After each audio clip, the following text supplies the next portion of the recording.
Welcome back to the second part of our journey through forgiveness and how you can ultimately be emotionally free.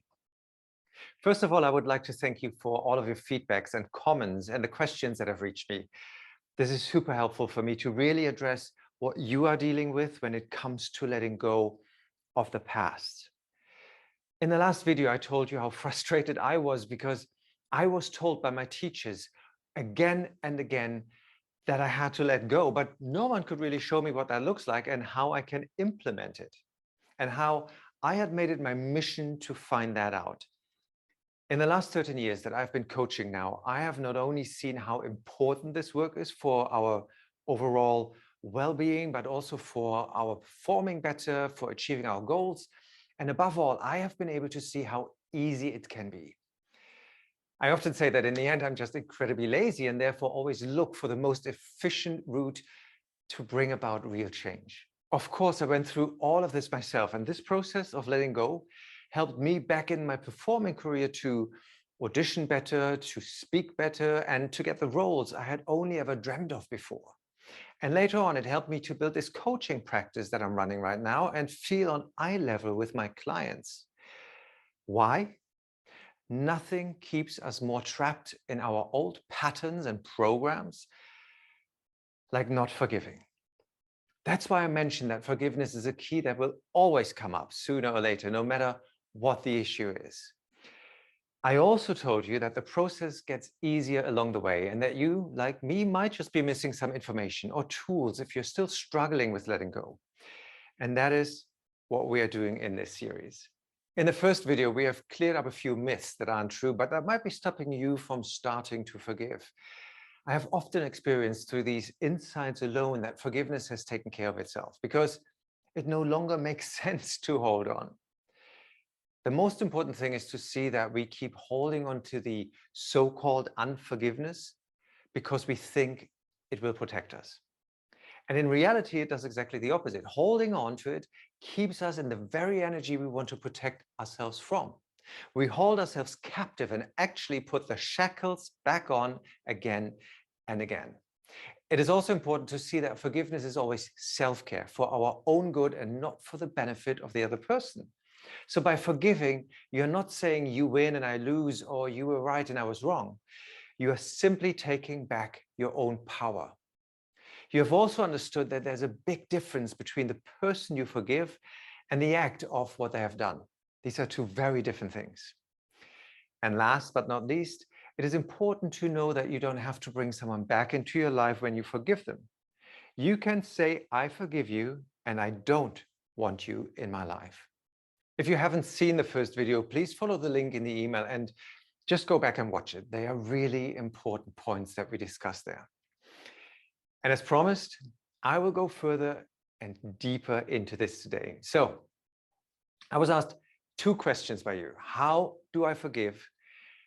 And do I really manage to get back into my power, into self-confidence and the sense of self-worth by forgiving? And I say, yes, absolutely.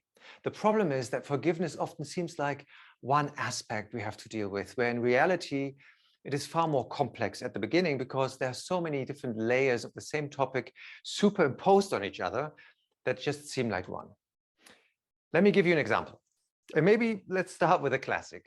Maybe you've been dumped at some point in your life. That's something most of us have experienced, unfortunately. Let's say your ex-wife or your ex-husband has decided to end the relationship, whether it was respectful and reasonably nice, or with betrayal and cheating and all the things that sometimes come with it. There may be several elements overlapping. You are angry at the person for leaving you and causing you all this pain. That is the first aspect. And often the one we think is the only one.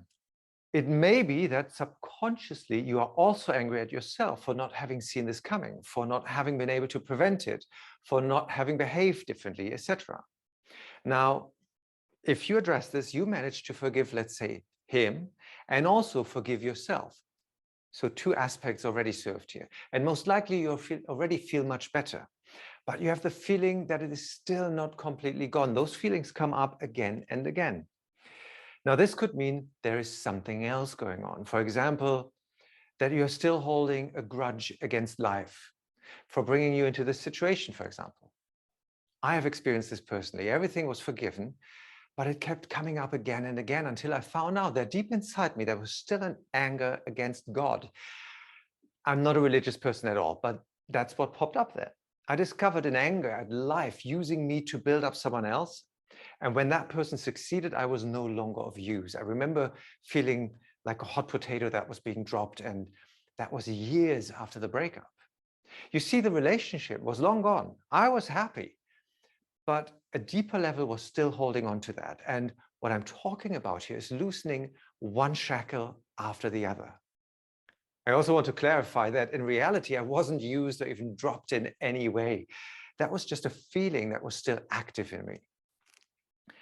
When everything seems to be solved and forgiven, and that is actually possible faster than you think, maybe anger and unforgiveness still shows up. And that's the point I'm trying to make. It feels like the same old thing, but it's a different angle.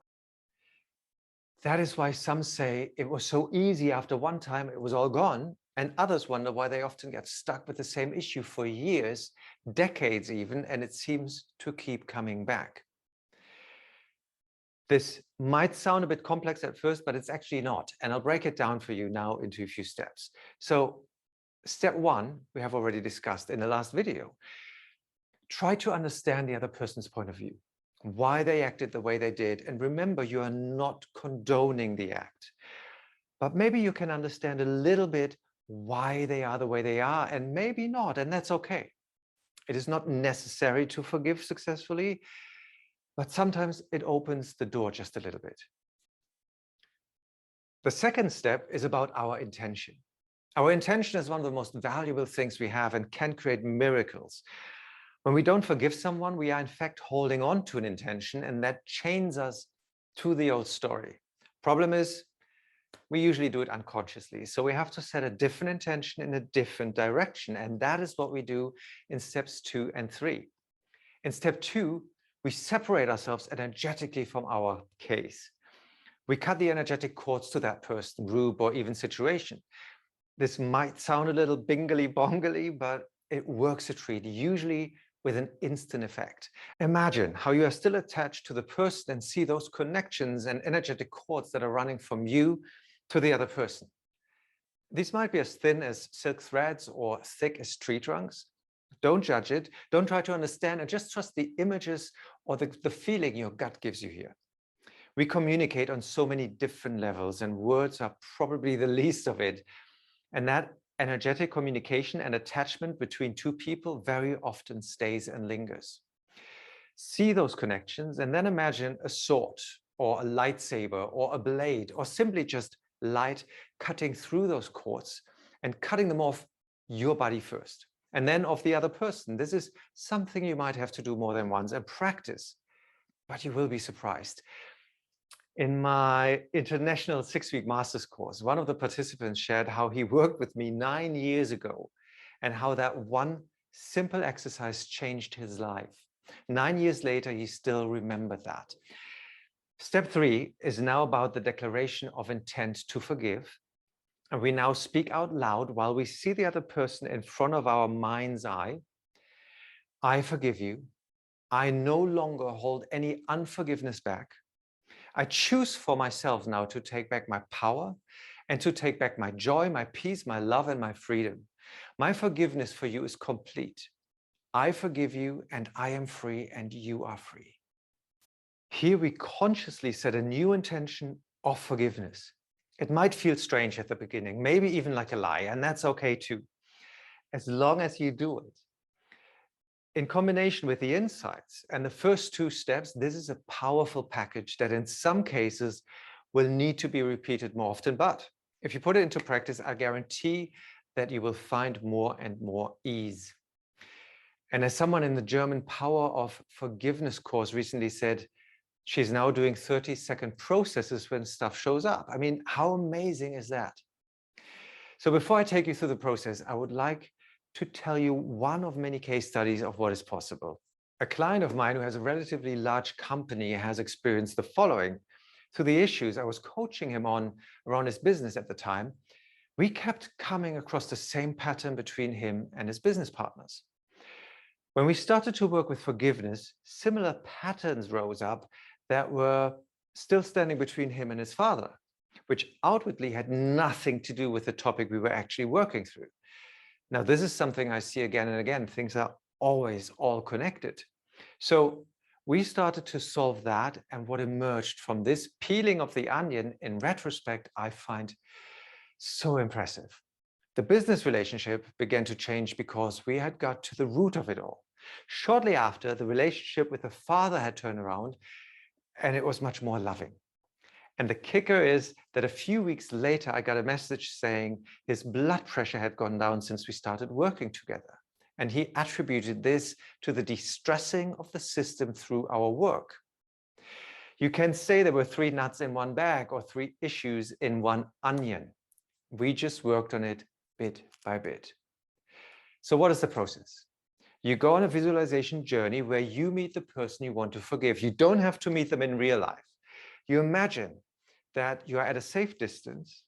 You see if you can understand parts of their behavior without condoning it. Maybe you can, maybe you can't. Then you cut the energetic cords. Then you declare forgiveness. Your declaration of intent. And again, you are doing this by yourself. No one has to know that you are doing this.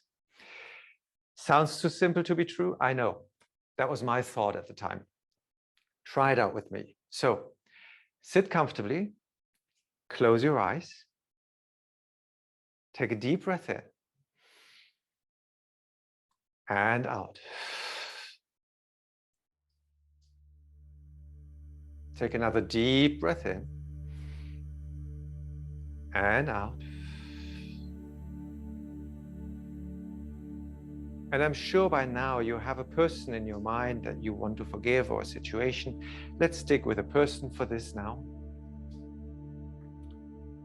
And imagine how they are showing up, turning up at a safe distance in this visualization.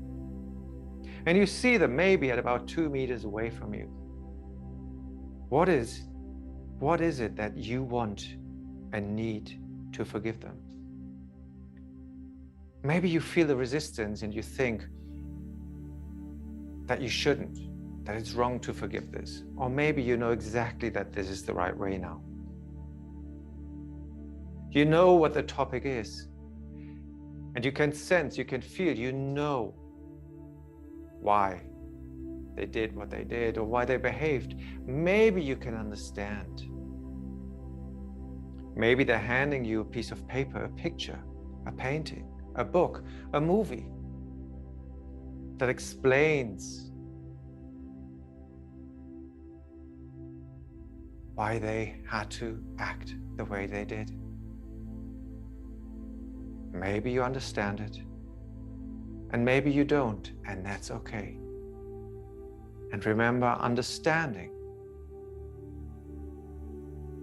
does not mean that you're condoning it.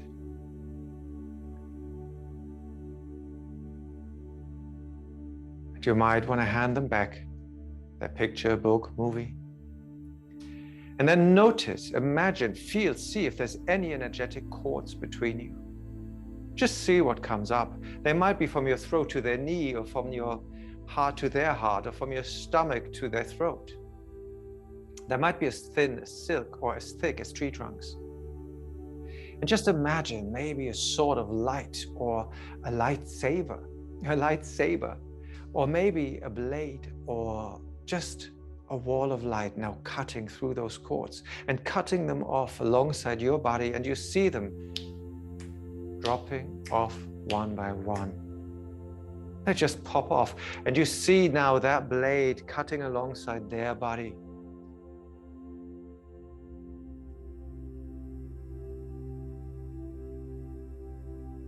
You might want to imagine a fire nearby, and you pick up those cords and you toss them into the fire, and they go up in flames.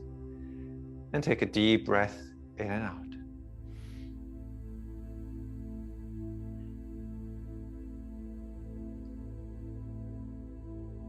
And then you look at them and you say, either silently, or if you're alone, you can speak this out loud: I forgive you.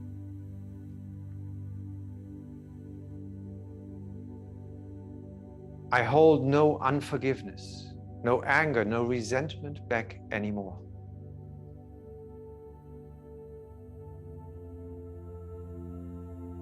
I choose to take my power back now.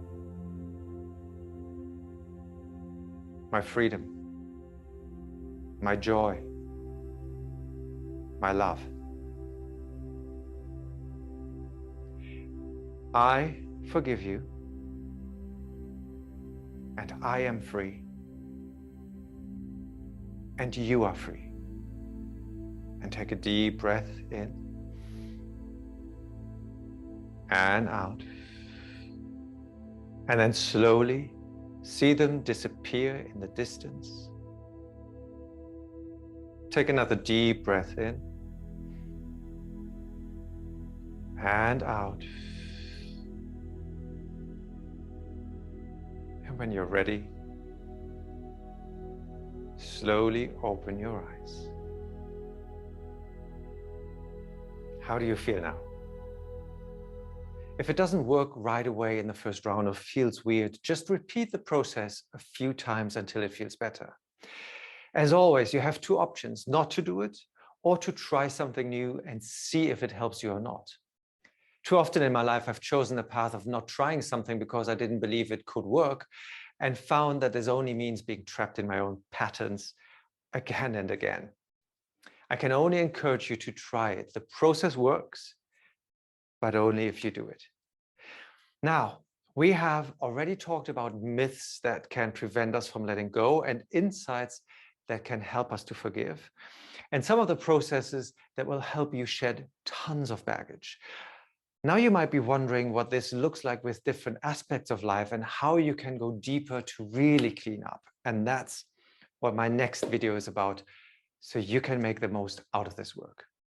I look forward to seeing you there, and please keep an eye out for my next email. And as always, let me know in the comments what insights you took away from today, and most importantly, what is your biggest question that remains unanswered?